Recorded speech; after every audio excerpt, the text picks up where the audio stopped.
Welcome to the Artist Academy podcast. Andrea Earhart here, muralist, adventurer, and your host as I interview inspiring artists who are killing it in the art game to show you that it's completely possible to make a great living doing the thing you love to do. We highlight the business side of art to help you reach more customers, increase profits, and ultimately live a life of creative freedom. Enjoy the show.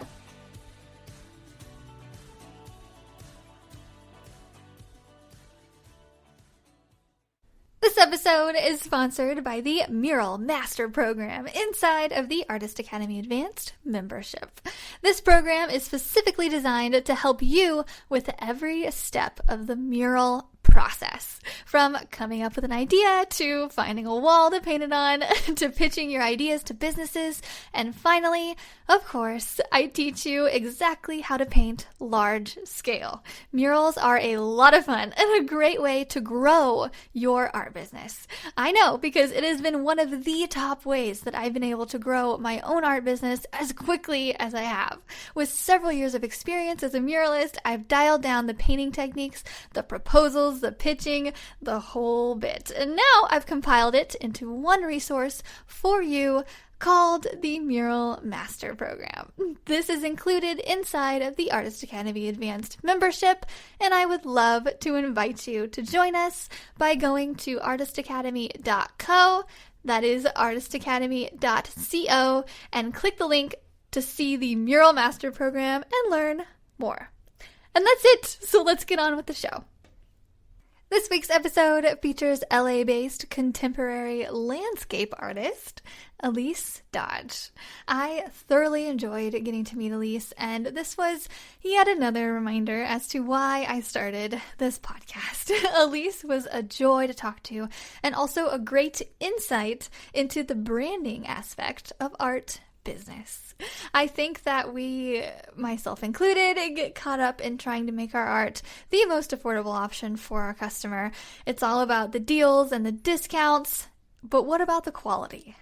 And I'm not just talking about the quality of our ability to paint. What about the quality of the products we make available that ultimately are a direct representation of ourselves? We are what we put out. If we're using the most affordable paper option or selling our art on cheap China-made items because that's the easiest thing to do, what does that say about our brand?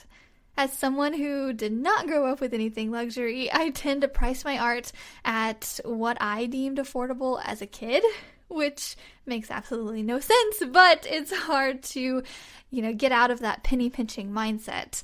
Although there's nothing particularly wrong with that, but I just wanted to shed a little light on the other side of branding. Elyse does an amazing job at describing why her brand is set up the way it is, and I am completely for it.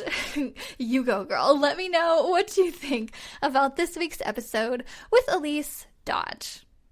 Could you just kind of introduce yourself a little bit to anybody who maybe hasn't heard of you yet, and that way they can get to know you and maybe talk a little bit about how you got into the art space? So my name is Elyse Dodge, and I'm a Canadian artist who does contemporary landscapes. And I moved to Los Angeles about a year ago, so I'm now learning how to navigate the art world in the United States. So that's that's a new challenge. So I moved here about a year ago, and my artwork is all kind of geometric mountainscapes.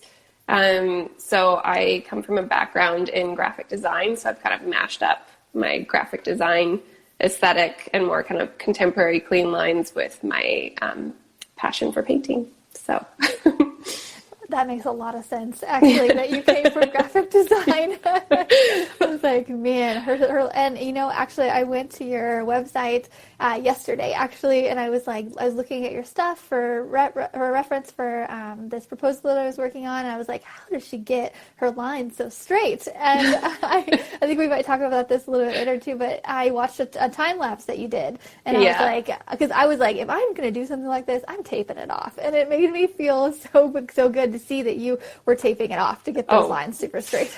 100%. To be honest, I mean, we can get into it later, but I love the texture that it creates when you tape something off, because you get that little ridge. So when the light hits it the right way, it kind of like gives an extra layer of dimensionality to it. Because I've tried doing it freehand, and like you can definitely do it. It just takes a lot longer, but you don't get that same texture that you get with paint. So. I gotcha. Okay, that's a really good tip. And I have never noticed that before, but I've never done as many triangles together as you have. So I'm going to definitely pay attention to it if I do something like this. That's awesome. Okay, so if you could just talk a little bit about basically what made you want to become an artist? What was the tipping point that took you from hobby to professional? Okay, so I grew up in Kelowna, BC, which is in Canada, in a little town that's just beautiful. It's like rolling hills and lakes and really, really pretty area. And I grew up with a mom who is an artist, and my dad is a builder. So we were homeschooled for the majority of my upbringing. And because of that, we were, kind of immersed in the arts and being really creative from a very young age, just because that's the world that my mom raised us in. So drawing and painting just was kind of like second nature from a pretty young age. And then over the years, I'll try and do the kind of quicker version, but I got into rhythmic gymnastics, which is like the version of gymnastics with the ribbons and the hoops and stuff like that. Oh, fun. Yeah, it was awesome. So I did that for 12 years really competitively. So I was pretty independent from a fairly young age and like traveling quite a bit for gymnastics. And that led me to exposure to kind of like Cirque du Soleil like productions. We do these like year-end shows that were all very creative and artistic. My mom would build all the props for them. So, we'd literally have these crazy stage sets downstairs on our ping pong table would be like turned into a massive workstation, and there'd be glitter everywhere. And so I'd be helping her build 20-foot icicle sculptures hanging from the ceiling for the shows, like these crazy things. So maybe not your typical household. I love it though. Yeah, so fun. I credit that for giving me the ability to think about design and creativity in more of like a three-dimensional way as well. So that kind of led me down a direction where I wanted to pursue event design. So I moved to Vancouver, BC, and went to Langara College. And they have a program there called Design Formations, and it's basically a hybrid of graphic design, interior design, and exhibition design. So it was perfect. It was like all of the things I was interested in kind of meshed together. And then 2 years of that led me to an internship with some event companies, working on florals and centerpieces and theming. And then my career path kind of led down art direction for big music festivals and conferences and events, which was like a lot of branding and design work. And on the side, I was always doing painting. And I was doing a lot of commissions, just more for friends and that kind of thing. But there were always landscapes and, quite painterly versions of landscapes. And then on my design side, I was doing these very geometric, contemporary, kind of bold colors. And I was like, hey, I wonder if I kind of blended these two aesthetics together and then started doing more like geometric mountainscapes. And then I did a few paintings and it just took off. And more than that, I just started really loving it. So that's kind of where it started. That's amazing. And I'm still kind of waiting on that moment where I'm like, okay, this is my thing, like that hit for you. Yeah, well, and maybe your thing is doing a lot of things too. I think for me, this was just I felt like there was an endless array of landscapes to do, and the ideas just kept flooding in. And so it's just, I've never gotten bored by it yet, So I'm just running with it. Oh, that's so fun. I love it. Awesome. So what makes up your typical workday nowadays? Yes. So now I have a 2-year-old. Oh, fast forward.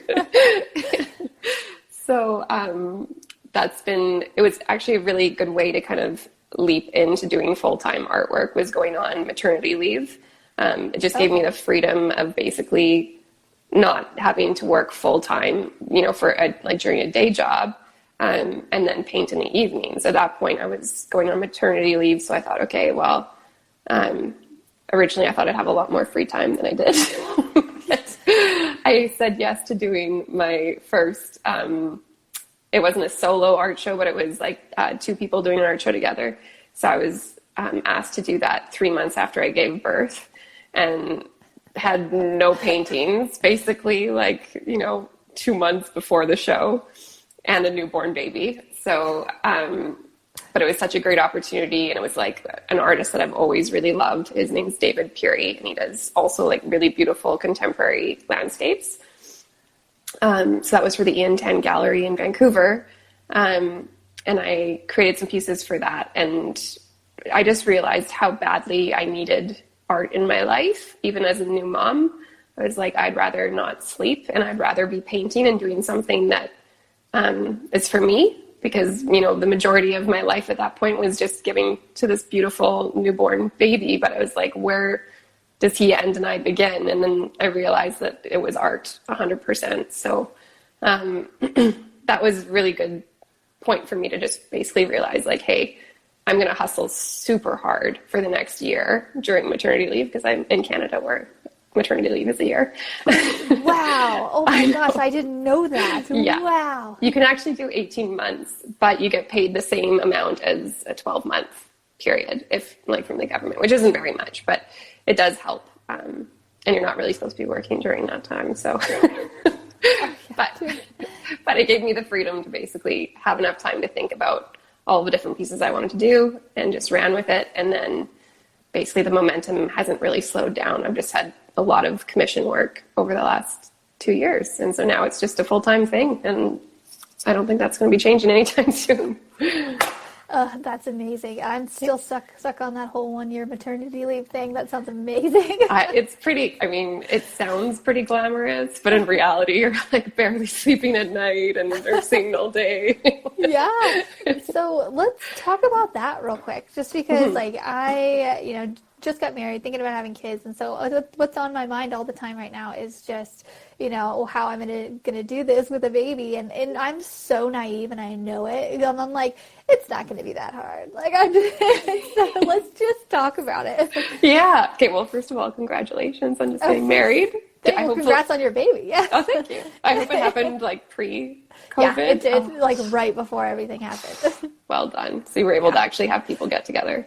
Yeah, we got really lucky. Oh, that's amazing. So I kind of went in pretty blind to it all as well. I was thinking, I'll be on maternity leave. I'll plan all these big trips, which we still actually went on quite a few trips, but I was thinking it would be a lot more glamorous and a lot more free time. I think it can be if you have a kid that sleeps really well, but it's just a lottery deal. You never know if you will, and I didn't. So I think when you love doing something so much, you're willing to sacrifice things like having more rest, like napping when they nap, and you just find a way to make it work. I would definitely recommend having a family member or someone nearby to give you support or bring you coffee, or having some kind of system in place before the baby's born. Okay. Or a nanny if you can afford to do that too. Yeah. Because that does definitely help, especially if you've got a business you're running on the side too. But now it's getting a lot easier. I literally put him down for a nap right before we did this. He's in the other room because I have a home studio. And you just figure out how to do it. He goes to bed at 7. I paint all evening. I have help 2 days a week. So 8 a.m. to 4 p.m. I'm painting on those days. You just make it work. Yeah. I love it. Okay. So just less time. Really? Yeah. And I think you need sleep a little less, because you just, you become I don't think thicker skin's the better word, but you can handle a little bit more discomfort being a mom. You're like, you know what? I don't need 8 hours of sleep a night. I can run off a little less, and that way I can work a little bit later into the evening, and Yeah, you just make it happen. But you're making it happen and you're doing really well at it. I'm actually very surprised to hear that you're only 2 years in. That's crazy. Well, wow. I mean, I did my first show 2013, but I was still working, a full-time job from that point up until 2 years ago. So I didn't make the full leap into, painting full-time until then. Yeah. Wow. I would not never have guessed. I see your website and your everything, and I'm like, she's got to be it's a few years 10 years in at least. Yeah, because it looks really good. The way you present it is very, very good. Oh, thank you. Well, I think it helps having a job that complements what you do. So working as an art director, and I was working on signage and branding and graphic design and all this stuff that was so applicable to what I was doing in my art practice, that I'd be getting a lot of ideas even from work that I'd be bringing home and then turning into a painting.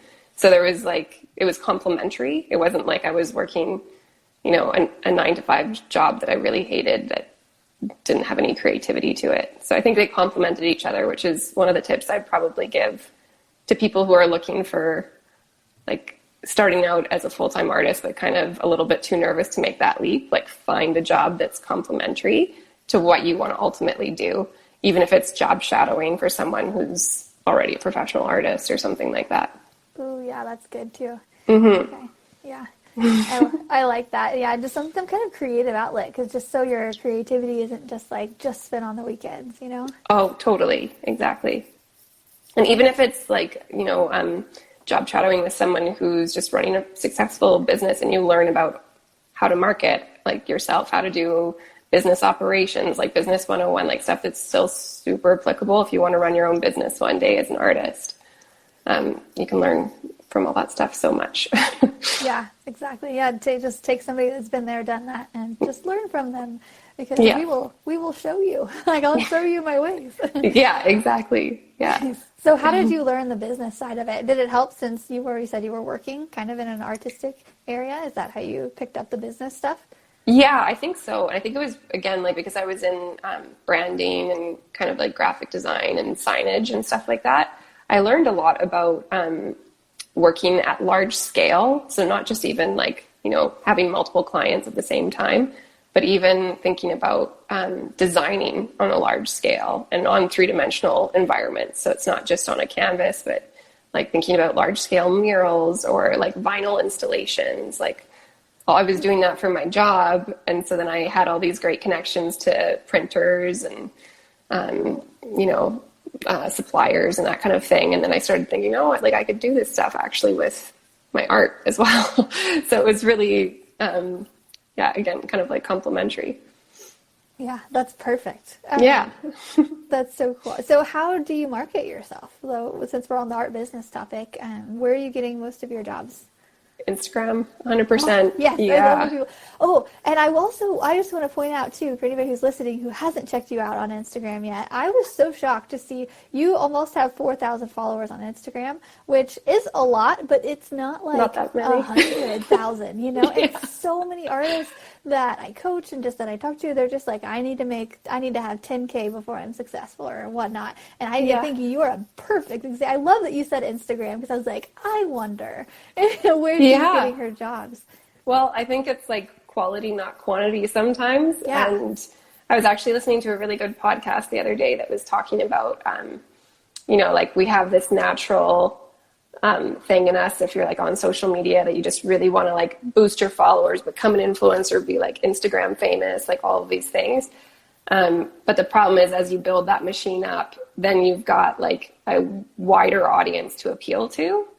And it was saying something about market yourself to the people who are already your fans, your core center of people who have been supporting you for a long time. Make sure you're taking care of them.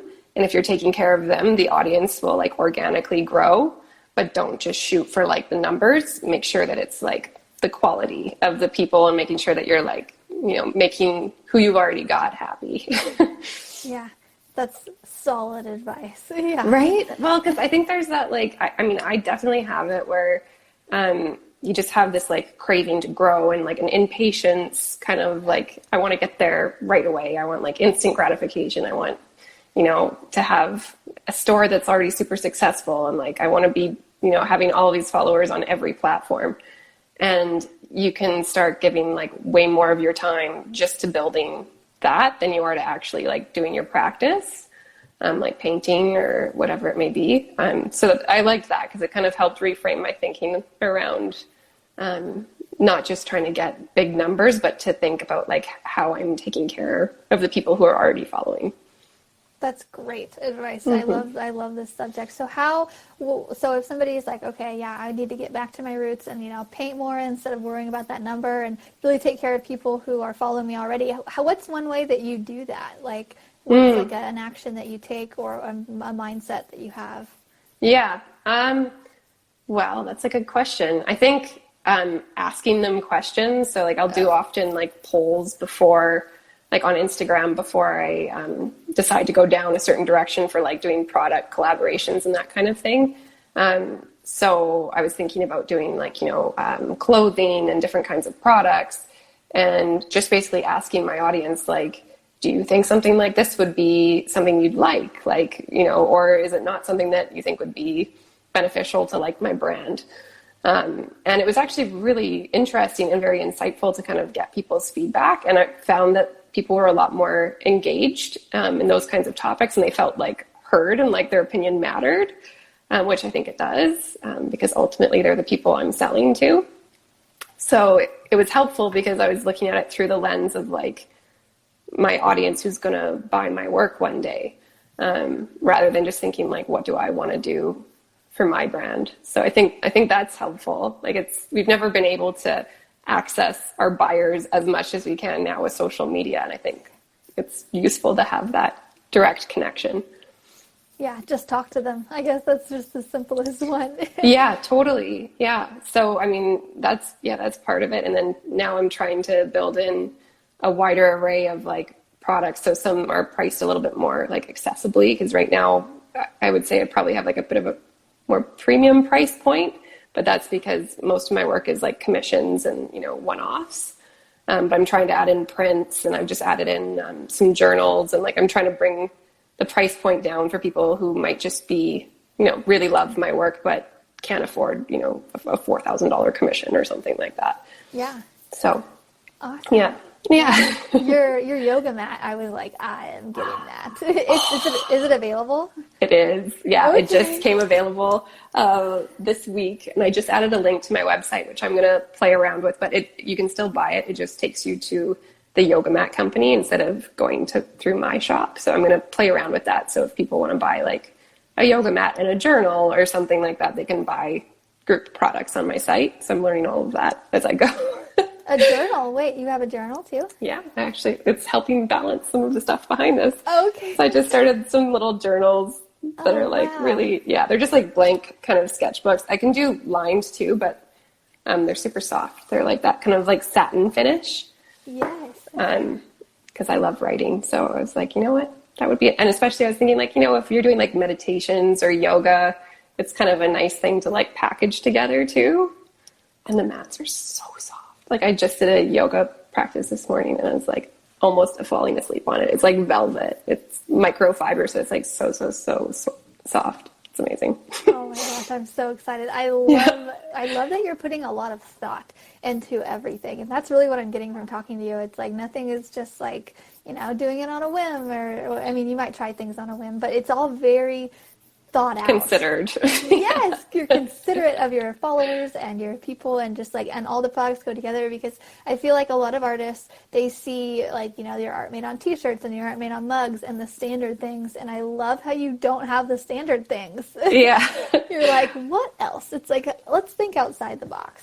Well, I think for me, like because I started basically becoming an artist through commission work, that's always been like, one-off custom paintings has always been the thing that's like my bread and butter. But because, doing a one-off custom painting, usually the price point's a little bit higher. So now I have to start thinking about like, if that's where I've positioned myself, and if I think about myself as a brand, as an artist, I'm like, it doesn't really feel fair to have that going on and then have like a $10 mug. Like it just doesn't feel like as a brand it's in alignment. So I've started thinking about like, even with yoga mats, I was like, I could go really cheap and buy something like, get products delivered in from Amazon and just print my stuff on there. And I'd probably make a way bigger, amount of money back, but the product wouldn't be very luxe. And like, if I don't love the product, I'm definitely not going to sell it to people who are following me, because I want to make sure that, if it's something that I love, then they'll probably love it too. And that's why I was like, this yoga mat is like top of the line, but you can feel the difference. So I was like, you know what? I love it. Everybody else will love it. I don't care if I even make much money off of it. It's a great product. So yeah, and that's a really good place to position yourself too, because I struggle with this a lot. Is like, I want to give people the cheapest option available, like with everything I have. And I'm always having to come back afterwards and be like, okay, like, was that the right decision? And how can I make it better and all that? But I love that everything is so thought out. And that's such a good brand move too. Well, that's it, right? Like, we're our brand. Like, that's the thing about being an artist, is like, your identity is your brand. So like, everything you do is a reflection of that. And I think when it comes to like the products you collaborate with, like, or like the products that you offer, like all those things are still like a reflection of what your brand ultimately offers. So yeah, I'm gonna go and I'm gonna raise my prices on everything. You might not have as many sales, but yeah. But with that too, if somebody's thinking that, like, the quality has to match, you have to like, it's like you're raving about your yoga mat enough to the point where I'm like, I'm getting that yoga mat. It's the best. Yeah, it's the best. And you're the thing that's going to sell it too. Like, you have to love it. And you do. Yeah. Well, I have been doing yoga for 15 years. I think I had one yoga mat when I first started, and I lost it like probably, a month later. And I've literally been renting them every time I go to a yoga studio. So it's like, oh, it's too much of an investment. I don't want to buy a mat. And like, especially like if they're just like plain black or plain white, I'm like, oh, like, I don't want to spend $100 on a black rubber mat. Like, that's dumb. So I saw these and like, all right, I'd pay $137 for that. I love it. And okay, so 137. Okay, that is a little bit more than I have spent on the one that I have. Actually, right now, that was about $20 from Walmart. That is, I'd say, no less than 10 years old. Like, I mean, which is impressive. Well done. I think these ones are good because, like, if you do hot yoga, or if you're like, doing like HIIT workouts or anything where you get like a little bit sweatier, it's got that like microfiber kind of towel built in, so it's super soft and like luxe, and that way it grips. Like, the sweatier you get, the more it grips, basically. Okay. So I love doing hot yoga, and before COVID hit, that was like my one thing outside of art for me that I was like, okay, forget about the baby, forget about the husband, I'm going to my hot yoga class. But yeah, now that's not happening right now in LA, but we'll wait.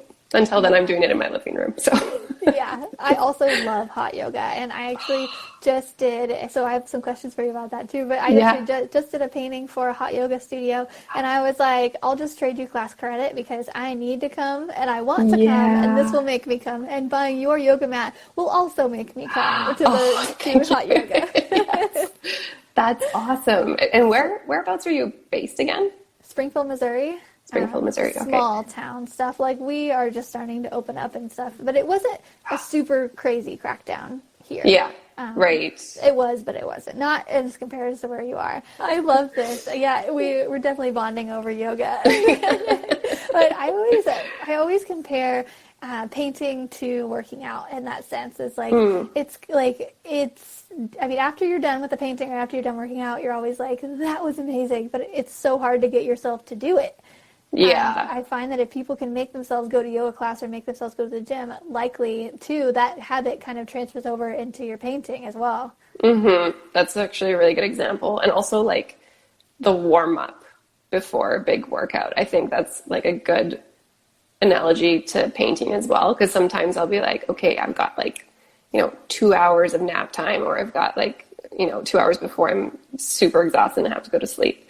And then I'll just put that time pressure on myself to like paint immediately.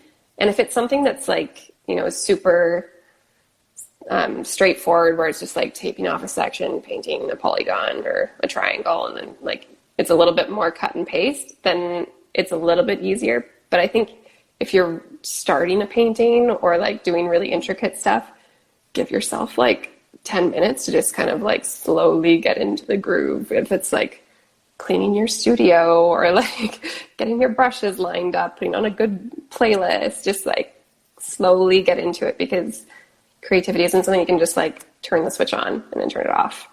Sometimes it comes at like inopportune moments. Yeah. Yeah, like 1 a.m.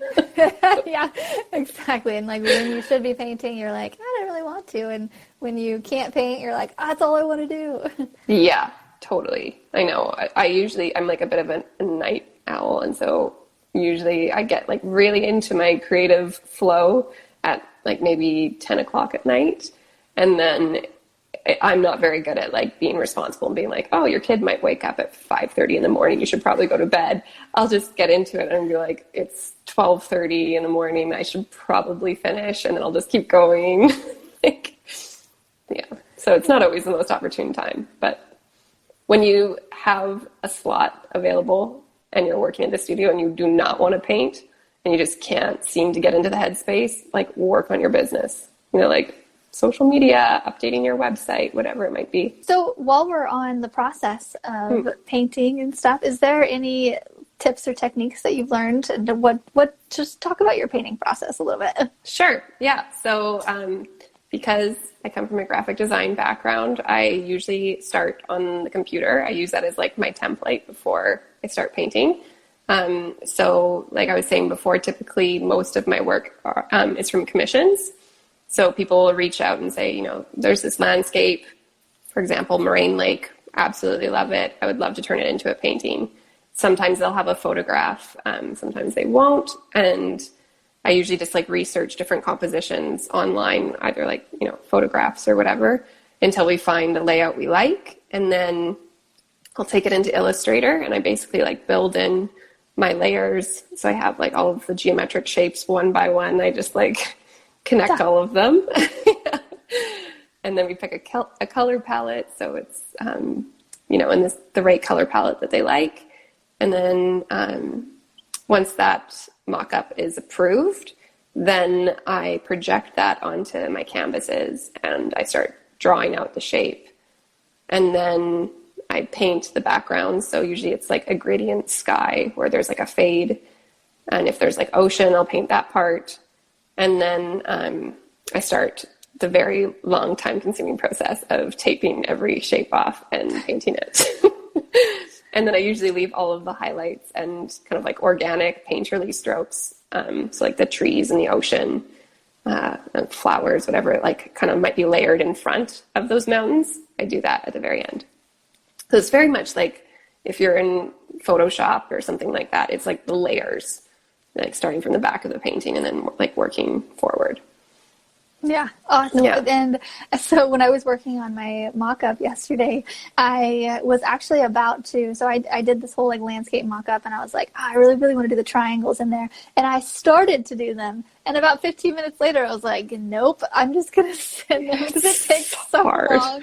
It's so long. And I was like, okay, I'm just going to send them an example of your work and be like, imagine that we can put it in there. So that way I can really see if they like want it or not before I spend all this time doing this. Yes, 100%. Yeah. So, yeah, and by doing that though too, I was like, okay, well I have to figure this into the total cost of the mural because if it's taking me so long to do on the iPad, it'll take me a while to do on the actual wall. And it's like a 20-foot mural. So yeah, no, it'll be a pricey one.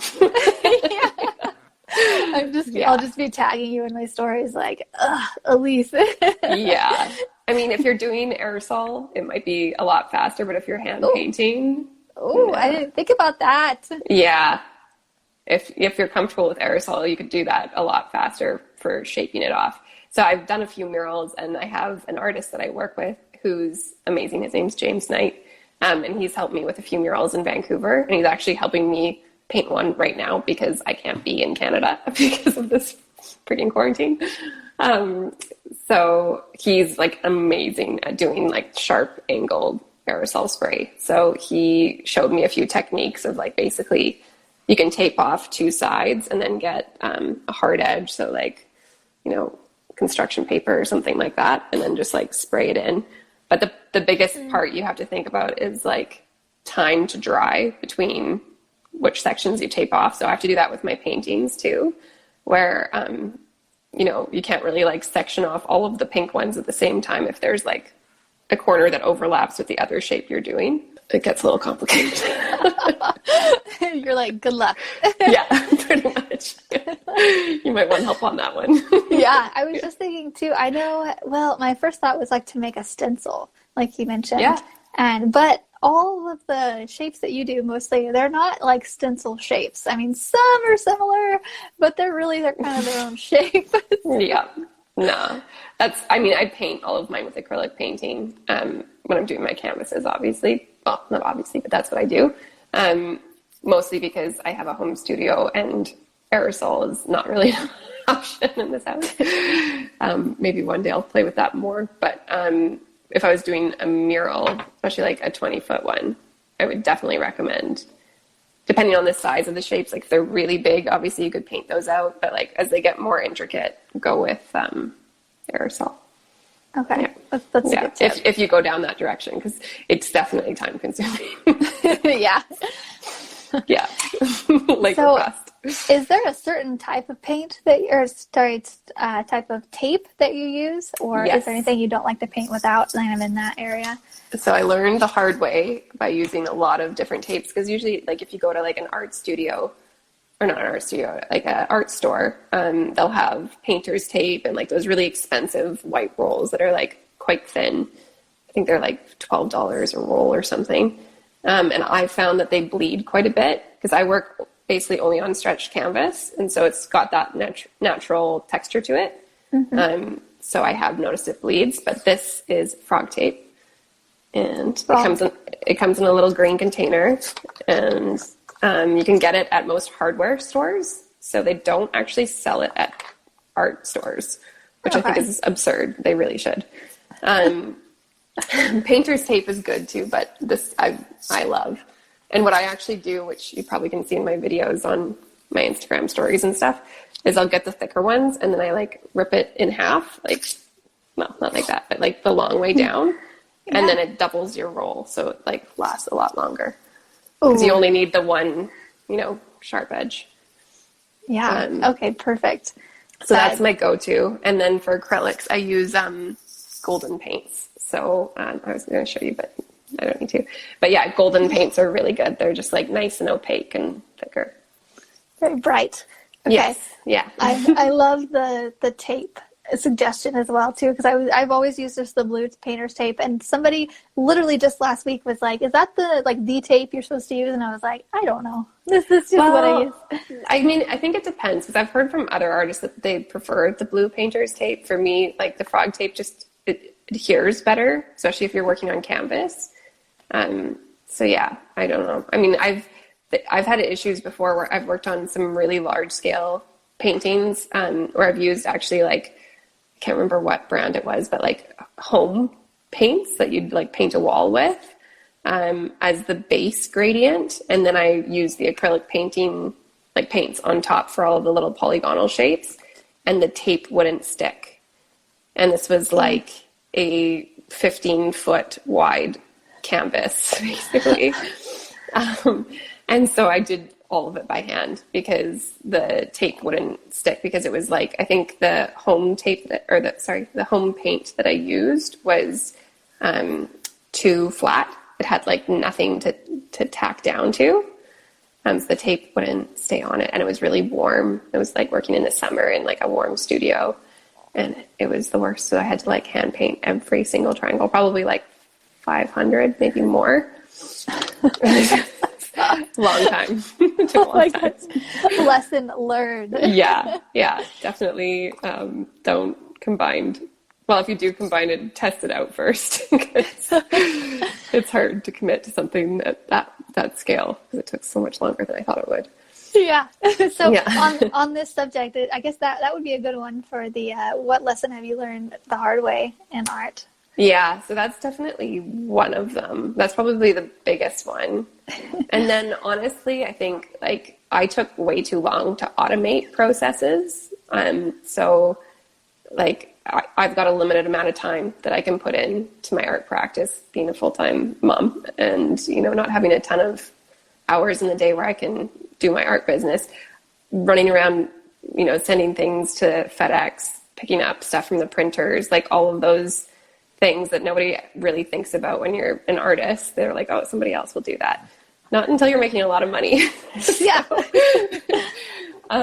Those things take a lot of time. So just this year, I started realizing like I can automate some of these things and work with either like third parties or find really great printers and suppliers who will ship products off for me. Like try and hand off and delegate as many things as you can so that you can focus in on what your skill is, which is like making the actual artwork. So this year, which I feel like I waited way too long, because if I was, working a full-time job and had this going on the side, it would have been able to probably make the leap a lot sooner. But yeah, automating things, I learned the hard way by not doing it sooner. So that's something I would definitely recommend. And just getting a website that works for you. So like make it easy for people to buy products if that's what you're trying to do, or buy prints. If it's Etsy, if it's Shopify, whatever it is, set it up so that your things work for you and you're not required to like get involved on every single conversation with someone who might be interested, because that takes you away again from time to paint. It does. Yeah. When people message you and they're like, hey, I want a butterfly, and it's like, okay, what kind of butterfly would you like? They're like, oh no, in my bedroom or whatever. I'm like, okay, never mind. Yeah. They're like, I have $50. Yeah, exactly. Awesome. Keep saving. Yeah, exactly. You're like, call me in 5 years. Yeah, exactly. But thanks. Yeah. Okay. Awesome. Do you have a favorite painting that you've done? I do, actually. I could go and show you. I've got two. So this is a print of one that I just did, which is actually the one I was telling you about, which I don't know if it'll reflect, but Moraine Lake. So it's I love it. If people want to go check it out, I have all of my paintings, the behind the scenes of how they're made. So that one's Moraine. And then the other one is called Mirage, and it's of Palm Springs. Oh, fun. Yeah. I love so I read over your commission process as well, and I love how you include a time lapse to your customers too. Like, yeah. That's what I get. Yeah. Well, I just started doing that like this year for social media and that kind of thing. And then I realized like that's actually a really nice thing to give to the buyer so they can see like the making of their piece, because not many times do people get the opportunity to like actually do a custom commission. That's a really special keepsake. So it's nice for them to have that as like something to show their friends or whatever. Yeah, I love it. So just an off the wall question, I was just random thinking, but do you see like a consistency in your customers? Like, are they all outdoors people or? Yeah, so it's interesting. The one thing that seems to be a consistent thing with my buyers is that it's a husband and wife who are trying to agree on artwork for their home. And it happens all the time where the female will have something that they really want, and the husband, like the male or however the dynamic is, doesn't like that aesthetic. And then the male wants something that's very masculine, and the female doesn't like that. So I guess my artwork appeals to the masculine and the feminine, because it's got this like, soft color palette, but it's also, really jagged and kind of angular. So that seems to be a consistent thing, which I think is pretty funny. And then a lot of like North American clients, just because a lot of the landscapes I do are Canadian, or I'm starting to do more in California. But yeah, I think like outdoorsy, I feel like California and BC are all my main clients right now. Awesome. Yeah. So that's so funny too, because as you're talking about that, I'm like, I could totally see that. Like it has the outdoors, but it's like it's not like a flowery kind of a thing. It's like it's very masculine and feminine both. Yeah. So, last question, and actually we have two more questions. But Okay. what are your future art plans and goals? What are you working on right now? Projects I'm working on right now. So I have a mural that's being painted right now in Vancouver. And that is for a company that's affiliated with like children's hospitals. So it's a client that I've just think very highly of and have been wanting to work with for a long time. And they randomly reached out a few months ago. So we made it work where I've basically become the art director on the project. So I created a design and then kind of made a massive paint by numbers. And I have artists helping execute it for me in BC because I can't travel right now. Oh, that's so heartbreaking, though. I know. I want to be there so bad, but thankfully I've worked with these artists before and they're incredible. So I know I can trust them, and it's a good learning curve for me as well of like how to pair my experience in art direction with my art practice. And one day, you know, maybe that's how I'm able to scale a lot faster, is like make massive paint by numbers that artists can help execute. Ooh, that's an idea. Yeah.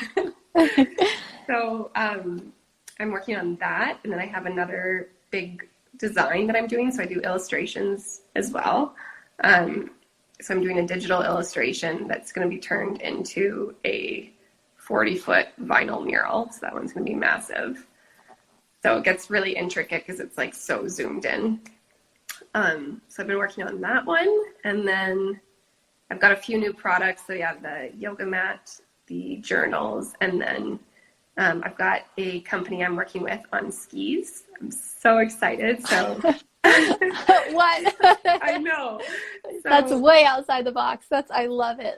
Totally. But because my like audience is a lot of like outdoorsy, especially like being in BC, there's like a huge crowd of like, you know, professional skiers and people who are really into the outdoors. So I was like, how can I offer a premium product that they would love? And I found this company. Well, actually, they found me, which is kind of crazy because I put it out into the universe and then they just found me.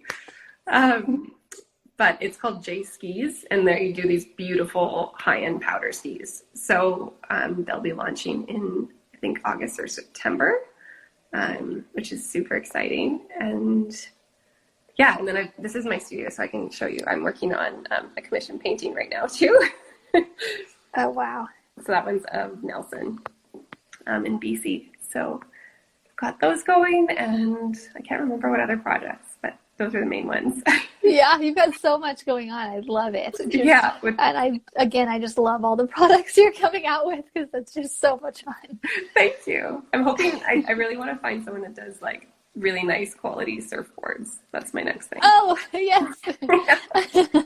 Like outdoors, beautiful products. That's what we need. Yeah, I'm sure. Do you know the Brophies from Maria and Drew Brophy? He does surf art. No. Check them out, and because he does surfboards, I bet he could be able to point you in the right direction. That'd be awesome. Because I'm thinking like now that I'm in California, that would be a great like. They're in California, yeah. Yeah, perfect. Awesome. Okay, so last question: is there any advice that you would want to give artists who want to make art their full-time career but just don't know where to start? Yeah. So first, I would say just start working. Not even necessarily as an artist, but because I think sometimes, I know for myself included, like you don't get into the career world because you're like, oh, it's not like too creative enough, or I'm not like, you know, doing my passion and becoming a full-time artist right away. The way that I learned how to run a business was not from being an artist. It was from my experience working in other industries, right? So if you can find a job where it still is a creative outlet and it gives you the financial independence to pursue going down a full-time path of becoming an artist, do it. Because it's better to have some money coming in and not rely 100% on your art practice in the early days. That's my personal opinion, because otherwise you're sleeping on your parents' couch for a very long time. And I think there's a lot that you can glean from other industries, you know. So for me, like being in the event production world, I learned so much about supplies, like, different materials that you can work on and working on large scale. So that was super helpful. I worked as a graphic designer. I learned about marketing and how to like see myself as a brand and how I brand my business. So all those things are super helpful. And then, for a little while, you kind of work double time and you do your day job, and hopefully it's a job that doesn't like burn you out, because it gives you the time to do what you love on the side. And then slowly you go down to like a part-time job and doing painting more of the time, and then make the leap when you have, I would say 3 months worth of clients lined up. I think because sometimes people just jump in and they hope that it's just going to work. I think especially artists are like that, where it's like, oh, the universe will just provide for me, this is my passion. I'm not going to do anything else. But I think that for me anyways, having that financial security of knowing like I've got enough work, I can like live off of this. And I can just like work 3 months in advance and just have everything kind of lined up. I think such good advice. Yeah, money's important. And I think sometimes that's like something that isn't touched on enough for people wanting to start off as artists, is like charge enough for your work as well. Like, don't just try and make it super affordable. Like think about how many hours does it take for you to do a painting? As a graphic designer, a lot of the people that we'd hire would be like, $80, $100 an hour for illustration work. It's like, well, if a painting takes like 40 hours, then why am I charging so little? So like also think about, making sure that you're charging enough, and then offer products that are more affordable, that don't take as much of your time, like prints and that kind of thing. Yeah. Great advice. And I love that you gave a number with that too. Like, hey, if you have, yourself booked out for about 3 months like that, then that's pretty solid, because, it can get really vague too, if like, have enough work to where you can go full time, but it's like, what is enough work? And I think the 3 months is, it's not like a set, like you have to get 3 months, but it just gives people like a good visualization or something to work towards, like a solid goal to work towards. Yeah, totally. And it depends on your expenses. If you are living at home, like, that's not bad at all. That's fine. Everyone has their own setup. But then you do have the freedom to maybe jump in a little bit more.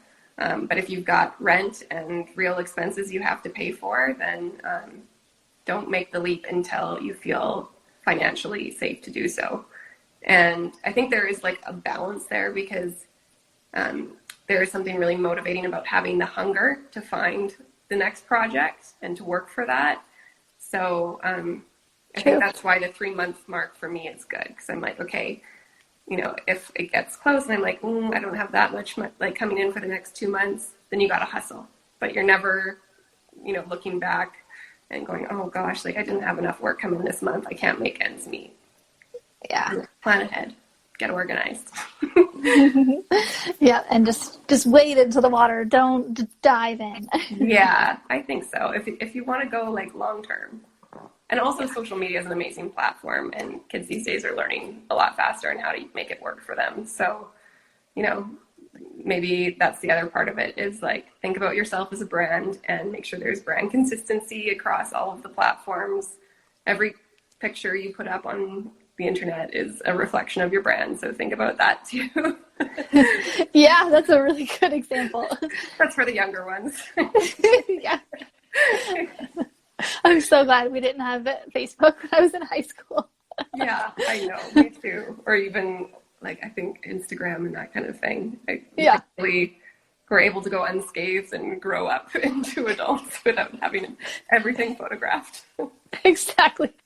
Awesome. Well, thank you so much for coming on here today. I've really, really enjoyed talking to you and just talking about art and getting to know you. And I'm so excited to get your yoga mat and use it. Well, thank you so much too. This was really wonderful. That's the other part of art, is it can be so isolating. So it's really great to meet other artists, even if it's virtual.